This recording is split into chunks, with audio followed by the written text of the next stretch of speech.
Hey, everybody, welcome back to the Life and Legacy Estate Planning Podcast, brought to you by the Estate Planning Group.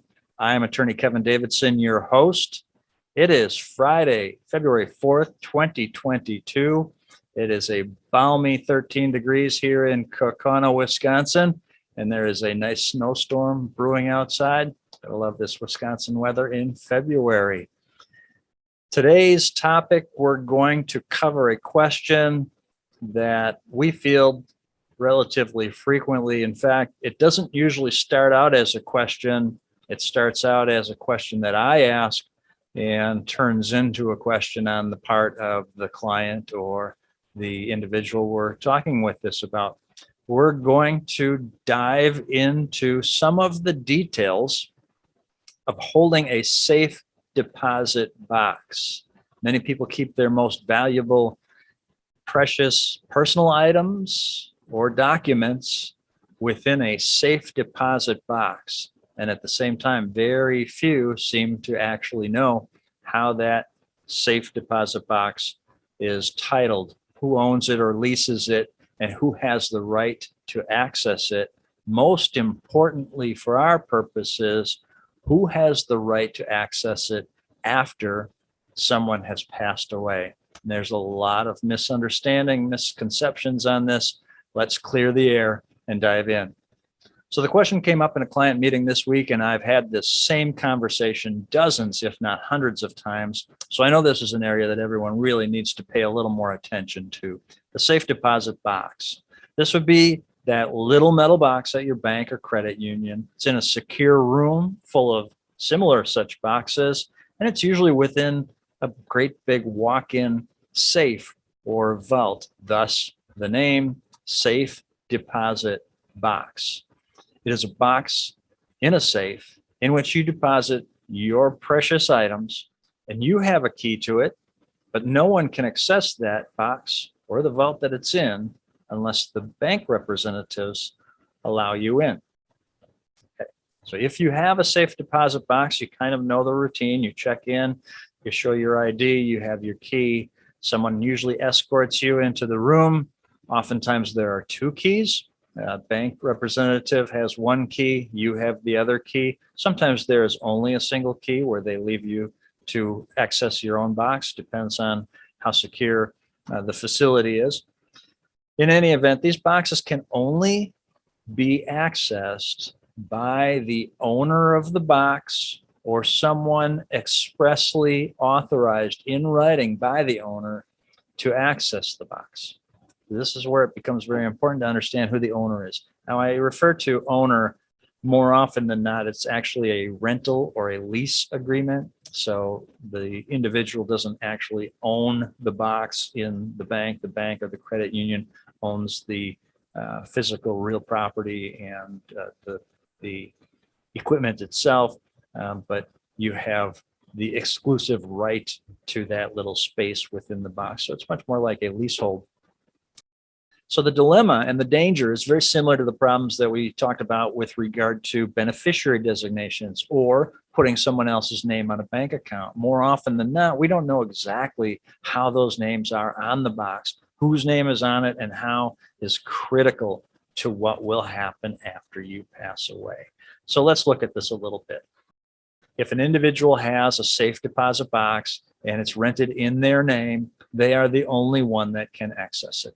Now, they may have, with the bank or credit union, granted access and or a key to someone else. Usually that occurs, we maybe give one of our children a key so they can get into that box. But it's important to understand that unless they are a co-owner or co-renter of the box itself, once you pass away, that authority to access the box ceases. Just like a power of attorney document we talked about last week, it dies with the individual, so that authority to access your box dies with you. That is important because then the only way the bank or credit union will let anyone in to get the contents of that box is if they have domiciliary letters from the probate court. What that means is we have to open a probate process, a probate case for your estate just to access that box. Now, if you have a trust-based plan, you have other probate avoidance tools in place, someone has gone through the trouble of trying to ensure that no one has to open a probate case. But this safe deposit box all by itself could force the family to need to open probate. And when you go through that process, you have to complete all of the formalities of a probate court requirements. So it's not a simple, oh, we just need access to the safe deposit box. That's not how it works. Someone has to do all the paperwork just as though it's a full-blown estate.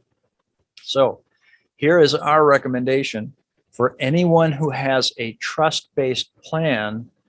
The solution is very simple. Put your trust on the rental agreement for the safe deposit box. That way, when you pass away, the successor trustees are already named under that trust. They take over the full rights to access that safe deposit box. Unfortunately, this is an area we see overlooked far, far too often. So please take a look. If you have a safe deposit box, don't assume I put my son's or daughter's name on it, I gave them a key, they'll be able to get in. Do not assume. Go ahead, check with your bank or credit union. What names are on that box? Are they able to access it after you pass away? Critical question to ask. Will they be able to get into this box after I've passed away? And if you have a trust, the simple solution is to put the trust on it. The reason we recommend putting the trust on it instead of someone else's name as a co-owner, just like bank accounts, the trust has provisions that even if your first intended successor trustee is unable to act, maybe something's happened to them, then there's someone else in line as a backup. So it's a much broader authority. It's a much more powerful tool. It's going to serve the family a lot better than just putting one individual's name on, just in case something bad happens to that individual. Okay, I hope that makes sense. If you have any questions on that, feel free to email me. Click on the links on the newsletter. And oh, I almost forgot.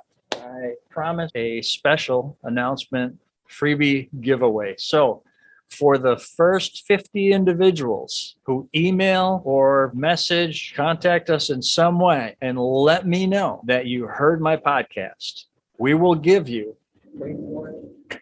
the exclusive Estate Planning Group swag. This is a cell phone stand, bottle opener, and tab can opener. Is that neat or what? Okay. Absolutely free just for letting us know you listen to the podcast. Today, I'm doing shameless promotions to see if anyone is listening to this. That's our show for today. Short and sweet. Thanks for joining us. I hope you do enjoy the information that we're providing. Next week, I'm going to bring on our first guest. And I think that's going to be a lot more exciting, and it's going to create a little bit more of a dynamic show. If it's helpful, if you find this information useful, let us know. Subscribe to our RSS feed or find us wherever you find your podcasts so you don't miss any great episodes. Check out our website, subscribe to our newsletter. We're here providing as much information as I can put out, and happy to be doing so. Thanks again. Have a great weekend. I'm attorney Kevin Davidson for the Life and Legacy Estate Planning Podcast, brought to you by the Estate Planning Group.